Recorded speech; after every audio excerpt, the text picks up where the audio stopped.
In this introductory lesson on electricity, we will look at what electricity is and how it can be produced. In order to understand how electricity works, we first need to examine the atom. Atoms are the smallest particles that an element can be divided into. All materials are made up of atoms. Each atom consists of a nucleus, made up of protons and neutrons, which is surrounded by electrons. Although not entirely scientifically correct, for the purpose of this explanation, we can assume that the electrons orbit the nucleus like planets spinning around the Sun. Each proton in the nucleus has a positive electrical charge. The neutrons have no electrical charge, and for our purposes they can be ignored. Each electron has a negative electrical charge. Each atom has an equal number of protons and electrons. Their electrical charges cancel each other out, so an atom is electrically neutral. Atoms of different materials have different equal numbers of protons and electrons. A fundamental fact about charged particles is that particles with unlike charges attract each other, but those with like charges repel each other. The negative electrons are held in orbit by their attraction to the positive nucleus and their repulsion to each other. Electrons in the outer orbits of an atom are not so strongly attracted to the positive nucleus, and may easily fly off and attach themselves to a neighbouring atom in the material. These loosely attached electrons are known as free electrons. An atom that has lost an electron becomes positively charged and is called a positive ion, while an atom that has gained an electron becomes negatively charged and is called a negative ion. Materials which have easily detached free electrons in their outer orbits are called conductors. Metals such as copper, silver and aluminium are good conductors. Materials which have very few free electrons are called insulators. Wood, rubber, glass and plastics are examples of insulators.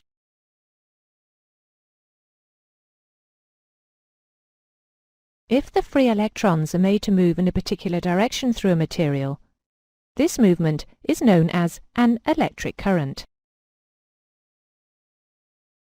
Electrons are caused to move through a conductor by applying a positive charge, which is a deficiency of electrons, at one end of the conductor, and a negative charge or surplus of electrons at the other. The positive charge attracts the free electrons, and the negative charge repels them. So there is a flow of electrons in one direction through the conductor from the negative terminal to the positive terminal. This flow is known as an electrical current. To maintain the current flow, the force which caused the electrons to flow in the first place must be maintained. Otherwise, when sufficient electrons have flowed from the negative to the positive terminal to balance out the charge, the current flow will cease. To keep the current flowing, the source of the force which caused the electrons to move must be capable of absorbing the electrons from the positive terminal and transferring them through itself back to the negative terminal. In this way, the current can be maintained as long as there is a complete circuit. Electricity was in use before electrons were discovered, and it was assumed that electricity was the flow of something from positive to negative.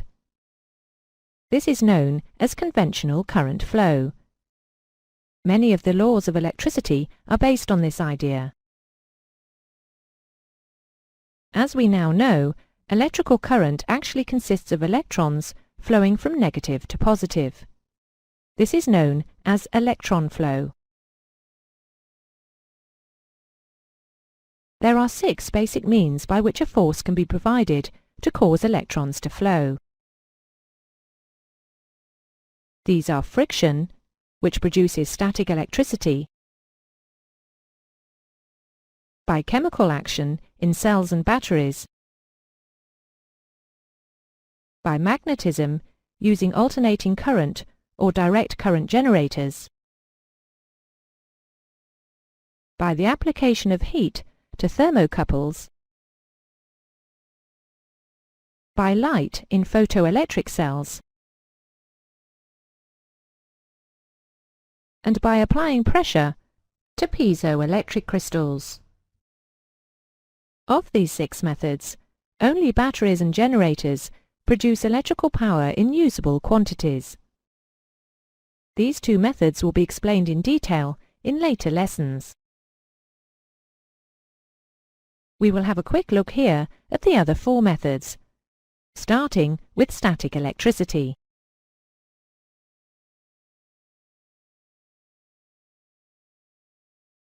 When 2 materials rub together, some electrons can be transferred from one material to the other. The result is that one material will have a positive charge and the other a negative. This is known as static electricity. Quite often, this build-up will discharge with a spark when the 2 materials are moved apart. You may have observed this when taking off a sweater. This phenomenon can cause problems when an aircraft is being refueled. The flow of fuel through the equipment can cause a build-up of static electricity and the possibility of a spark, which could ignite the fuel. To prevent this, the aircraft and the fuel truck are bonded to each other, and each is bonded to earth to prevent the possibility of a static discharge when connecting or disconnecting the refueling equipment. When 2 wires composed of suitable dissimilar metals are joined at both ends, and one of the ends is heated, there is a continuous current which flows in the circuit. The device which uses this phenomenon is known as a thermocouple. The 2 connections are known as the hot junction and the cold junction. The amount of current flow is directly proportional to the difference in temperature between the 2 junctions.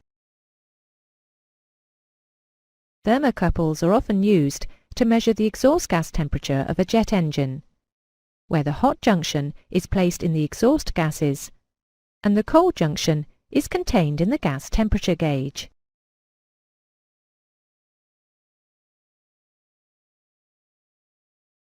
When pressure is applied to a crystal of a suitable material, quartz for instance, the free electrons in the crystal move together on one side of the crystal. This produces an electrical charge across the crystal. These crystals are known as piezoelectric crystals.